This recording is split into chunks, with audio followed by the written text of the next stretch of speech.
Merci d'être des nôtres, bonsoir et bienvenue au 20h sur Espace TV. Au sommaire de cette édition, interdiction de l'usage des sirènes dans la circulation. Le ministre de la Sécurité et de la Protection civile prend des mesures contre les contrevenants. Dans quel cas les utiliser? Il a apporté des précisions dans une déclaration. Et puis la criminalité refait de plus en plus surface et inquiète les citoyens. Le directeur général de la police nationale accuse certains migrants d'importer des formes de criminalité et demande le concours des citoyens pour remonter les faits. Bienvenue à tous. Le ministre de la Sécurité et de la Protection civile rappelle ce lundi le décret portant l'interdiction des sirènes sur les voies publiques en date du 5 mai 2016. Damantan Albert Camara annonce des mesures contre les contrevenants. Il a ensuite précisé ceux qui doivent bénéficier de ce privilège. Il a fait savoir dans une déclaration ce lundi à Koléa, dans la commune de Matam. Il est au micro de nos confrères de la télévision nationale. Suivez.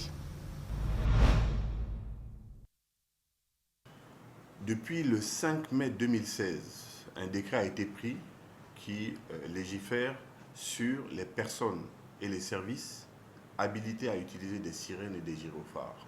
Le décret est très clair. Il s'agit du président de la République, du président de l'Assemblée nationale, du Premier ministre, du ministre de la Défense nationale, du ministre de la Sécurité et de la Protection civile, du chef d'état-major des armées, du haut commandement de la gendarmerie nationale, du directeur général de la police nationale, du directeur général des douanes, les ambulances et les véhicules de la police nationale, les véhicules de transport des détenus et de fonds. Ce décret a été rappelé par mon prédécesseur, le ministre Kéra, le 17 juin 2019. J'ai moi-même fait un communiqué le 22 septembre 2020 rappelant les termes de ce décret. Et tout ceci a été complété encore le 22 décembre 2020 par une note circulaire signée de mon département et du département de la Défense qui précisait ceci.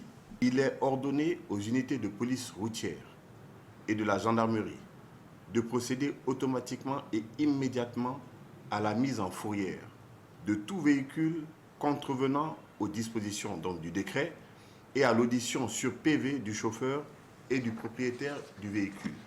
Cette note circulaire précise ensuite, il en va de même de l'utilisation de motards, d'escorte ou de garde du corps appartenant aux unités de forces de défense et de sécurité sans autorisation officielle de leurs départements respectifs selon les formes requises.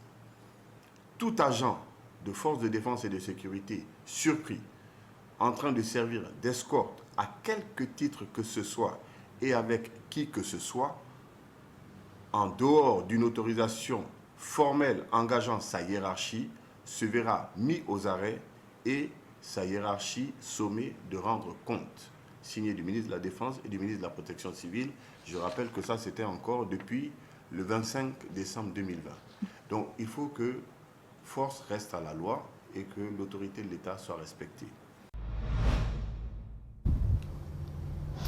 Et puis je vous l'annonçais tantôt, montée grandissante de la criminalité en Guinée. Le directeur général de la police nationale se montre inquiet.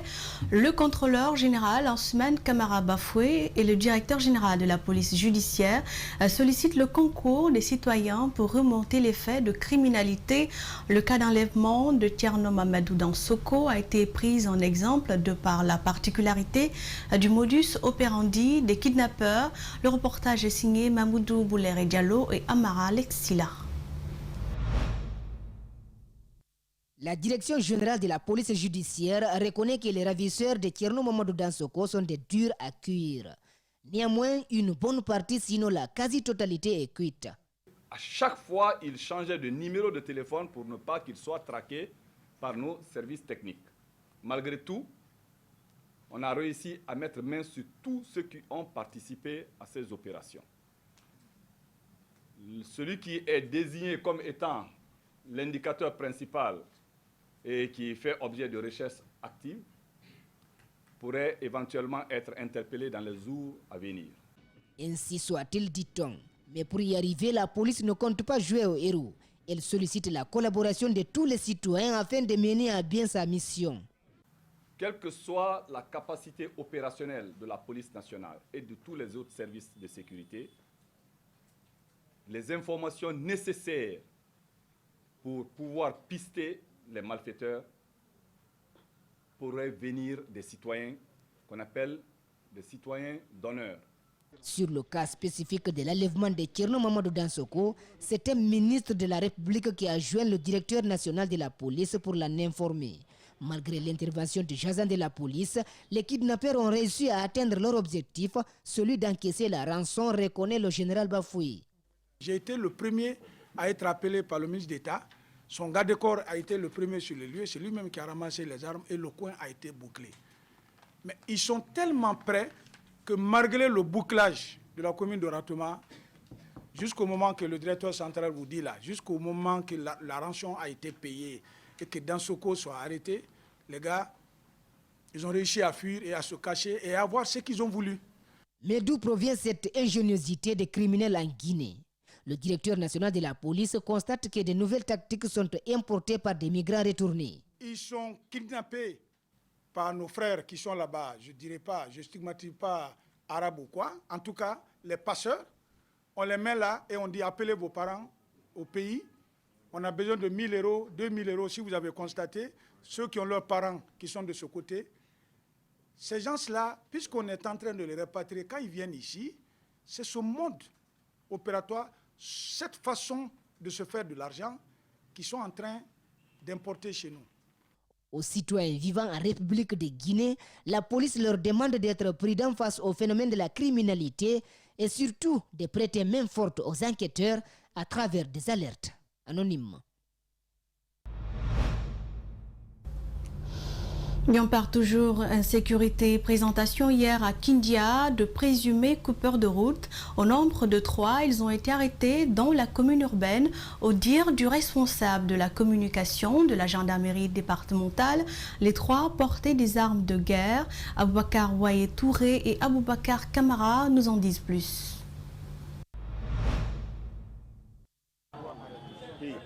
C'est un coup de filet réussi par les services de sécurité de Kindia grâce à la collaboration des populations. Depuis la préfecture de Sigiri, ces présumés coupeurs de route ont été filés à bord de ce véhicule. Il s'agit des sieurs René Fassou Maoumou, Thierno Amadou Diallo et Abbas Diallo. Tous résidents à Conakry ont été interpellés à Kindia hier samedi 8 mai 2021 aux environs de 11 h en face de la station de Wondi, dans la commune urbaine de Kindia, par la compagnie gendarmerie territoriale appuyée par l'escadron gendarmerie mobile numéro 7. Au moment juste où ils prenaient le départ pour Conakry, à bord d'une voiture de marque Nissan, immatriculée RC 3054 AY de couleur rouge. Lors de leur interpellation, plusieurs armes et autres objets ont été saisis.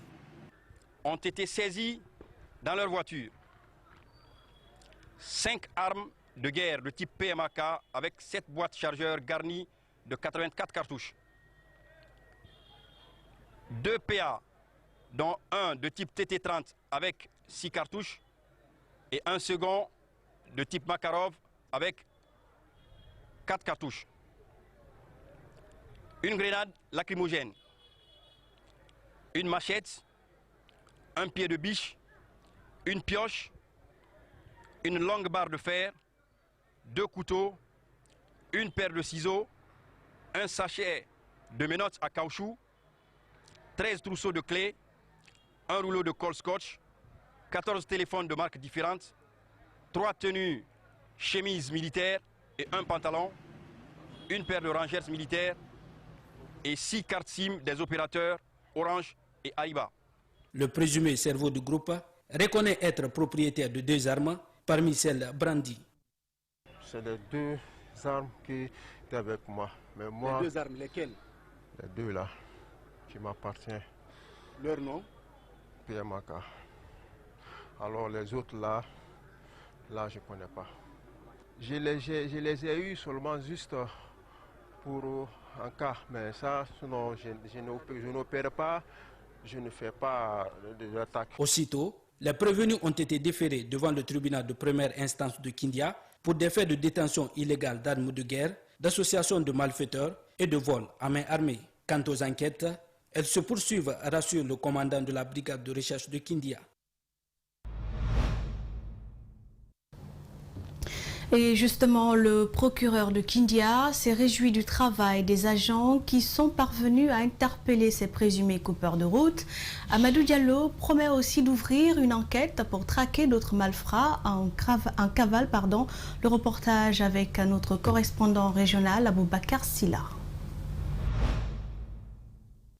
Au terme de la présentation de ces 3 présumés coupeurs de route à la presse, sa réaction ne s'est pas fait attendre. Amadou Diallo, le procureur de Kindia, a mis l'occasion à profit pour d'abord non seulement féliciter les services de sécurité pour les efforts fournis, mais aussi et surtout la population pour sa franche collaboration qui vise à traquer les malfrats. Il faut dire que la lutte contre le grand banditisme à Kindia sera raffermie et renforcée. Et que nous voudrons mettre à profit cette occasion pour féliciter et remercier les services de sécurité et la population de Kindia pour cette collaboration. C'est sur la base d'une information discrètement exploitée par les agents que ces présumés braqueurs ont pu être interpellés. Certes, 3 de ces présumés coupeurs de route sont tombés dans le filet des services de sécurité, mais d'autres sont toujours en cavale, d'où la nécessité d'ouvrir une enquête pour vite les retrouver et les arrêter. Nous, à notre tour, nous tenons à vous informer que des recherches sont activement en cours pour dénicher les co-auteurs, les instigateurs et complices de ces actes horribles et crapuleux. Le plus souvent, le laxisme de la justice dans le traitement de certains dossiers est pointé du doigt par bon nombre d'observateurs concernant le relâchement de certains malfrats qui, de fois, ne parviennent même pas à purger leur peine après leur condamnation et on leur voit dehors. Mais cette fois-ci, Amadou Diallo affiche la volonté d'appliquer la loi sur ceux qui seront retenus dans les liens de la culpabilité. Ceux qui seront retenus à l'audience dans les liens de la culpabilité seront strictement, rigoureusement, sévèrement condamnés à de lourdes peines. Détention illégale d'armes de guerre, association de malfaiteurs et vol à main armée sont entre autres les chefs d'accusation qui pèsent sur les présumés braqueurs interpellés. Tout autre sujet dans ce journal, l'espace maritime vient bien qu'occupé par des entreprises de pêche et réglementé par les lois guinéennes. Aucune pêche ne s'effectue sans l'approbation des autorités compétentes. Tout contrevenant est sanctionné selon les règles établies à cet effet, en réponse au cri de cœur des acteurs de la pêche artisanale et au retrait de la licence d'Andeleur. Le chargé de la lutte contre la pêche, et suivi du département, apporte des précisions au micro de Fatoumata Bintabari et Koria Aboukourma. C'est un secret polichinelle. Dans les eaux guinéennes, la pêche illicite et non déclarée y est légion. Cette pratique a toujours été dénoncée par les pêcheurs artisans. Et une triste réalité qu'écarte du revers de la main le chargé de la lutte contre la pêche INN et suivi débarquement auprès du ministère. Non, il n'y a pas de rareté. Mais vous savez, les gens, je ne sais pas qui vous dites qu'il y a la rareté. Celui qui pense qu'il y a la rareté du poisson au marché, le débat est ouvert. Il n'a qu'à venir me montrer que le poisson est rare au marché. Une des conséquences directes de cette pêche industrielle intense en haute mer est le manque de produits halieutiques dans le marché. Mais pour Amadou Polyvalent Bangoura, il existe bien une statistique qui contredit ce constat. Au point de vue de poisson, nous avons 70 navires pêche industrielle qui viennent, que chaque mois, il y en a qui rentrent dans 3 semaines, il y en a qui... Mais nous avons chaque navire à peu près peut rentrer entre 4500 cartons ou 5000 cartons, qui fait à peu près 350 000 cartons par mois. Pêche artisanale, chaque 2 jours, nous avons plus de 60 pêches artisanales qui va en mer et chaque 2 jours, il fait le quotidien, il rentre. Concernant le retrait de la licence du nommé Kalo par le ministère des Pêches, Amadou Polyvalent Bangoura brandit des preuves qui l'incriminent.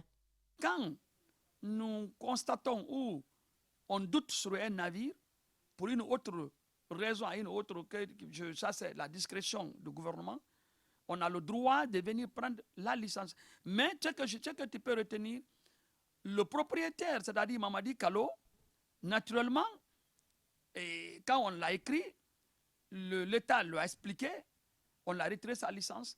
Et le lendemain, lui-même, il a appelé ses partenaires pour dire qu'il a envoyé une lettre pour dire aux partenaires que de prendre ses navires et donner à une autre personne. Le secteur des pêches en Guinée a souffert des faits de corruption et d'irrégularité, dénoncent les associations de presse. Elles conviennent qu'il faut une politique forte pour endiguer ce phénomène et des sanctions sévères contre les contrevenants. Et c'était un reportage de Fatoumata Bintabari qui nous parlait de la pêche INN. Des jeunes Guinéens ont mis en place un centre d'abattage moderne de volailles dans la préfecture de Kindia. À travers ce centre, la société Les Amis des Volailles compte initier considérablement les importations de poulets en Guinée.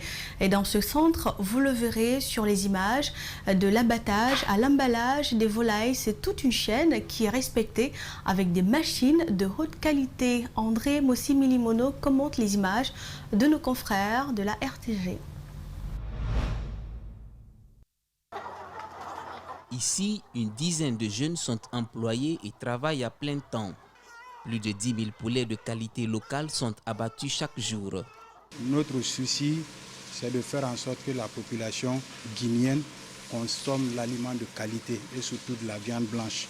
Les poulets qui sont au marché, vous n'êtes pas sans savoir que ces poulets déjà ont excédé les délais de présomption des pays d'importation. Après, maintenant, vous retrouvez ces poulets sur notre marché. Nous achetons de la viande au marché, on se dit qu'on se nourrit. Mais en réalité, c'est de la maladie que nous prenons. Ça permet de réduire considérablement le taux de chômage qui est élevé chez nous. Dans ce centre moderne, toute une chaîne. D'abord l'abattage, ensuite les poulets sont déplumés dans ces machines de dernière technologie. Ils sont traités et emballés avec soin dans ces cartons prêts à être livrés. Ces travaux sont effectués sous l'œil vigilant d'un médecin vétérinaire. Avant de les abattre, il faut d'abord faire un examen post-mortem, c'est-à-dire inspecter les poulets d'abord avant de les mettre dans la case de saignée. Maintenant, après l'abattage aussi, on les amène. Avant de les emballer, il faudra d'abord que je vienne voir la qualité de la viande réellement. Parce qu'on peut détecter certaines anomalies à l'emballage même. Le responsable du centre invite les jeunes à se lancer dans l'entrepreneuriat et à l'État de mettre beaucoup plus de moyens dans le secteur de l'élevage, un pourvoyeur non négligeable d'emplois. Vous savez, auparavant, nos parents considéraient l'élevage comme un moyen de garder de la richesse. C'est-à-dire qu'il faut acheter des bœufs, des moutons. C'était notre trésor auparavant. Mais au jour d'aujourd'hui, nous pouvons élargir ce secteur, faire en sorte que ce secteur soit vraiment le bouclier du développement de la Guinée. Parce qu'il faudrait s'y engager, mettre des moyens. Ces jeunes comptent dans un proche avenir mettre 25 000 poulets de chair sur le marché guinéen.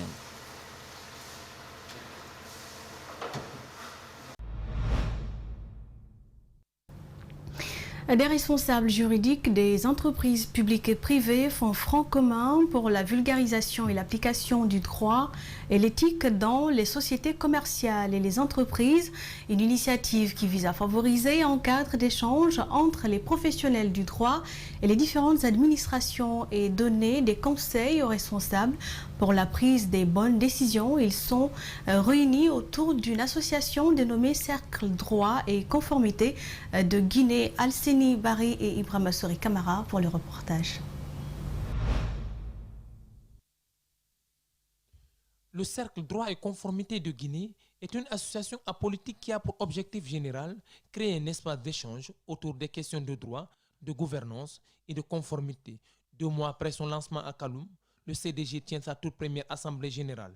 L'un des premiers objectifs, c'est bien entendu créer un réseau de professionnels pour essayer d'échanger sur des grandes questions qui se posent dans ces différents domaines de droit, de gouvernance ou de conformité entre nous.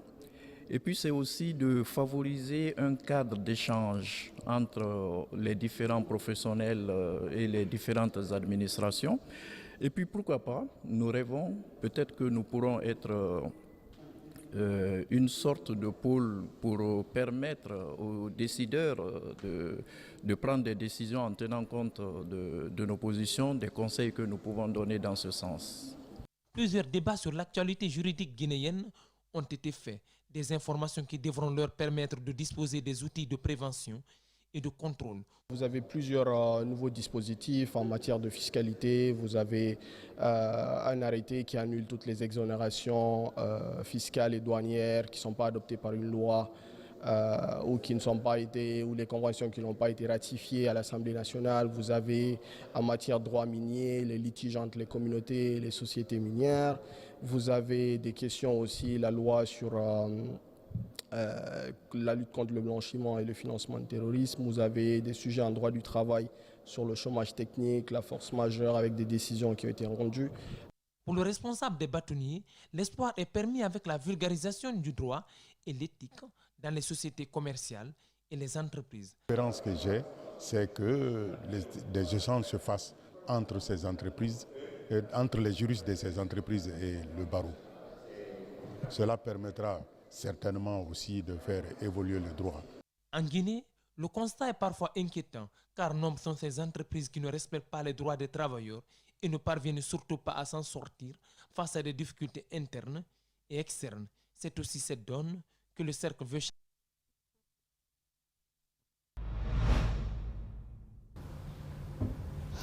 Et cette édition prend fin. Retrouvez-la sur www.espacetvguinée.info. Prochain point avec l'actualité à 22h. Bonne soirée sur Espace TV.